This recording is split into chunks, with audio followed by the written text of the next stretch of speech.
Welcome to my YouTube channel. Story का नाम है एक रूम जहां ऑक्सीजन धीरे धीरे खत्म होता है। This comic story written by Sumit. तो चलिए अब स्टोरी स्टार्ट करते हैं बिना किसी देरी के। स्टोरी का नाम है एक रूम जहां ऑक्सीजन धीरे धीरे खत्म होता है। उस रात मैं सिर्फ एक कमरा देखने गया था, लेकिन मुझे नहीं पता था कि वो कमरा इंसानों को मारता नहीं था, वो उनसे सांस छीन लेता था। ऑक्सीजन वाला कमरा। मैं आज भी उस रात को याद करता हूं तो मेरी उंगलियां ठंडी पड़ जाती हैं। सांस अपने आप तेज हो जाती है, जैसे कोई अदृश्य चीज फिर से मेरा गला दबा रही हो। ये कहानी 5 साल पुरानी है। तब मैं दिल्ली में एक छोटे न्यूज चैनल में काम करता था। मेरा काम था अजीब घटनाओं की जांच करना। भूत प्रेत पर मुझे कभी भरोसा नहीं था। मैं हर चीज का वैज्ञानिक कारण ढूंढता था, लेकिन वो कमरा। उसके बाद मेरी सोच बदल गई। पुरानी हवेली। मुझे एक कॉल आया था। गाजियाबाद के पास एक पुरानी हवेली थी, जहां लोग रात बिताने के बाद गायब हो जाते थे। शुरू में मुझे लगा कोई गैंग होगा या कोई अपराध, लेकिन फिर उस बूढ़े चौकीदार ने फोन पर एक बात कही, साहब, वहां लोग मरते नहीं, वो बस सांस लेना बंद कर देते हैं। उसकी आवाज कांप रही थी। मैं कैमरा लेकर उसी रात निकल पड़ा। बारिश हो रही थी। सड़कें सुनसान थीं। हवेली शहर से बहुत दूर थी। जैसे जैसे मैं करीब पहुंच रहा था, मोबाइल का नेटवर्क गायब होता जा रहा था। हवेली सामने थी, काली, टूटी हुई और अजीब तरह से शांत। इतनी शांत कि अपनी धड़कन सुनाई दे रही थी। चौकीदार की चेतावनी। गेट पर एक बूढ़ा आदमी बैठा था। उसकी आंखें अंदर धंसी हुई थीं। उसने मुझे देखते ही कहा, रात होने से पहले वापस चले जाओ। मैं हंस पड़ा। इतना डरावना क्या है अंदर? वो धीरे से बोला, ऊपर वाला कमरा। कौन सा कमरा? उसने कांपते हाथ से हवेली की तीसरी मंजिल की ओर इशारा किया, जिस कमरे में हवा खत्म हो जाती है। मैंने मजाक में कहा, मतलब ऑक्सीजन नहीं रहती? उसने मेरी आंखों में देखा। हाँ, लेकिन दरवाजा बंद होने के बाद। उसकी बात सुनकर पहली बार मेरे शरीर में हल्की सिहरन दौड़ी। हवेली के अंदर अंदर घुसते ही सीलन की बदबू आई। दीवारों पर पुरानी तस्वीरें टंगी थीं। कई तस्वीरों में लोगों के चेहरे खुरचे हुए थे, जैसे किसी ने जानबूझकर मिटाए हों। मेरे कदमों की आवाज पूरे हॉल में गूंज रही थी। ऊपर जाने वाली लकड़ी की सीढ़ियां चरमराती थीं। और जैसे जैसे मैं तीसरी मंजिल के करीब पहुंचा, हवा भारी होने लगी। सच में, जैसे कमरे में घुटन हो। मैंने सोचा शायद बंद जगह है इसलिए, लेकिन फिर मैंने एक चीज महसूस की। ऊपर बिल्कुल हवा नहीं चल रही थी। एकदम स्थिर, जैसे समय रुक गया हो। वो कमरा।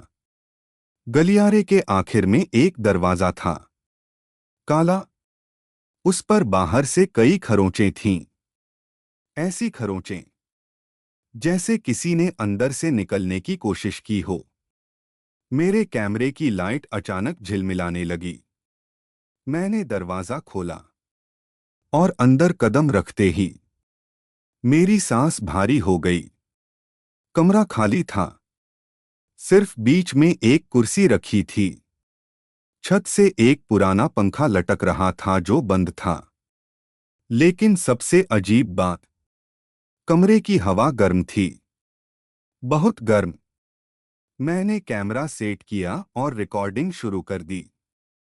तभी पीछे से ठक दरवाजा अपने आप बंद हो गया। सांस रुकने लगी। मैं तुरंत दरवाजे की तरफ भागा। हैंडल नहीं खुला। मैंने जोर लगाया, धक्का मारा, लेकिन दरवाजा जैसे पत्थर बन चुका था। तभी मुझे महसूस हुआ, मैं तेज तेज सांस ले रहा था, जैसे कमरे में ऑक्सीजन कम हो रही हो।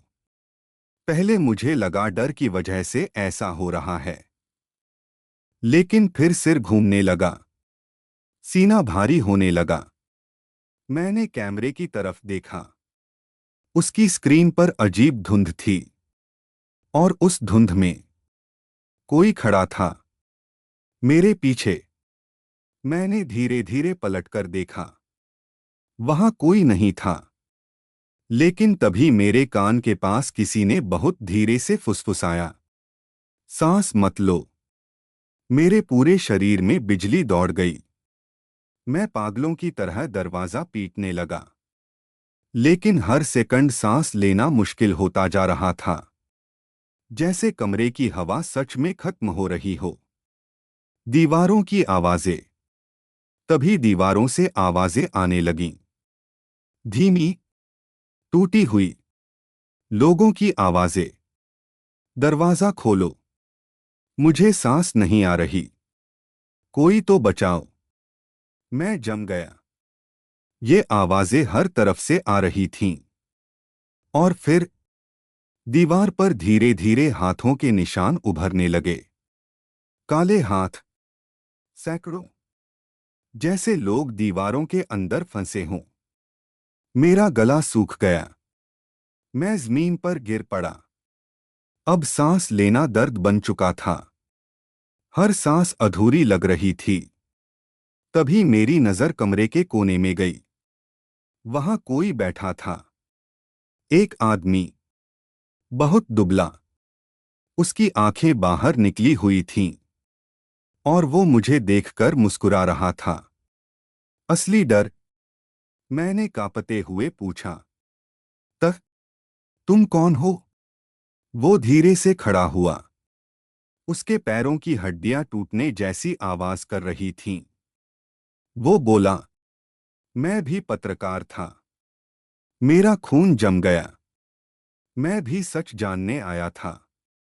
उसकी आवाज सूखी थी, जैसे कई सालों से उसने पानी नहीं पिया। फिर वो हंसा, एक भयानक हंसी। इस कमरे को लोग भूतिया समझते हैं, लेकिन यहां कोई भूत नहीं है। वो मेरे बिल्कुल करीब आ गया। मैं उसकी सांस महसूस कर सकता था, लेकिन उसकी सांस बर्फ जैसी ठंडी थी। उसने मेरे कान में कहा, ये कमरा जिंदा है। अचानक दीवारें हल्की हल्की धड़कने लगीं। धक, धक, धक, जैसे पूरा कमरा सांस ले रहा हो।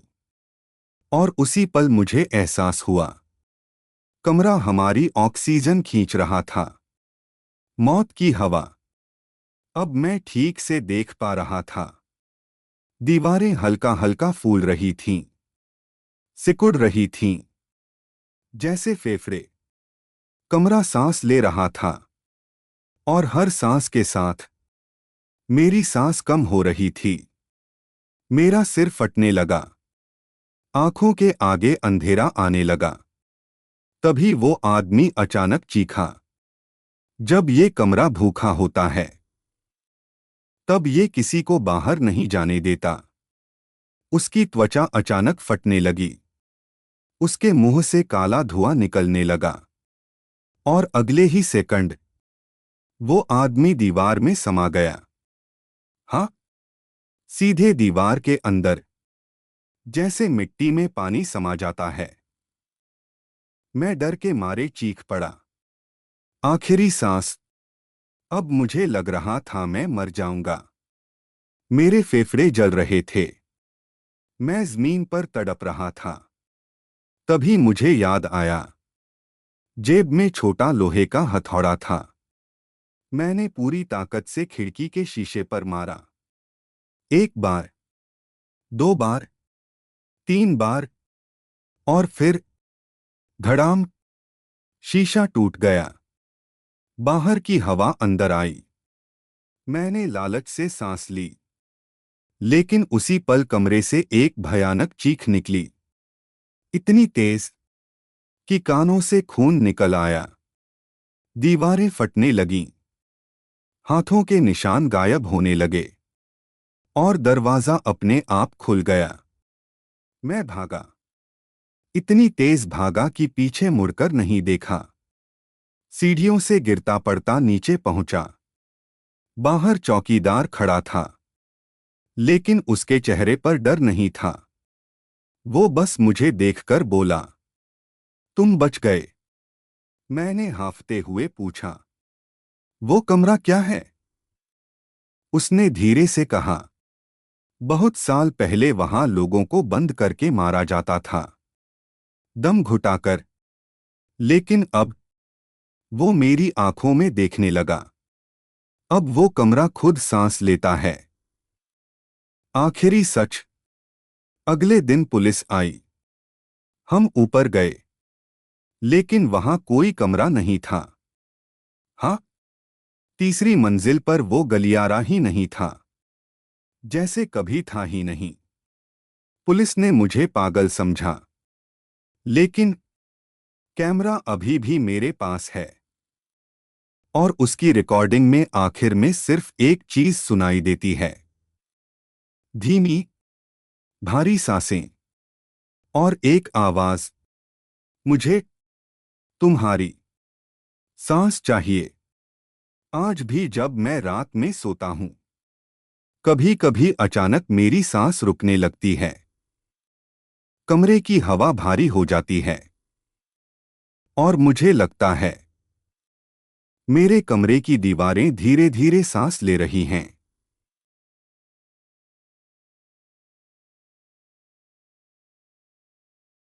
Thanks for watching this comic story. Keep your support. Like, share and subscribe to my YouTube channel. Also, you can share this comic video with your friends and family. This is my Instagram ID. Give me your suggestions about the comics videos.